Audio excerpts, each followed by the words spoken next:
వచ్చిన వరకు కలిసినట్లయితే ప్రార్థన చేసుకొని ఆరాధన ప్రారంభం చేద్దాం.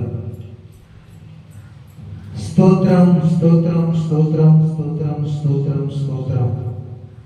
మహాపరిశుద్ధుడు, గొప్ప దేవుడు, సర్వాధికారుడు తండ్రి, నీకు వందనాలు.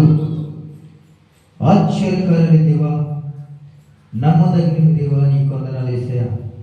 నీకంత సాధ్యమైనది ఏమీ లేదు కనుక ప్రభా, ఈ ఉదయకాల సమయంలోనైనా ఈ ఆదివారం నాడు ప్రభు నీ సన్నిధిలో బిడ్డలమై మేము నైనా నీ సమయాన్ని ఆయా కేటాయిస్తాకి, నైనా నేను ఆరాధిస్తాకి, నేను ఘనపరుస్తాకి, నేను మహిమపరుస్తాకి నీ సన్నిధిలో మేము అందరం కూడా సిద్ధపడి కలిగి ఉంటున్నాం ప్రభా. అయా మేము ప్రార్థన చేస్తున్నాం కానీ ఆత్మ మా మీద ఉంచబడదు గాక. అయా మీ ఆరాధన చేస్తాను కానీ మహిమ కార్యాలు దిగబడదు గాక. నీ అగ్ని వలె అభిషేకం నింపండి, ఆత్మతో నింపండి ప్రభా. మా శరీర భావాలు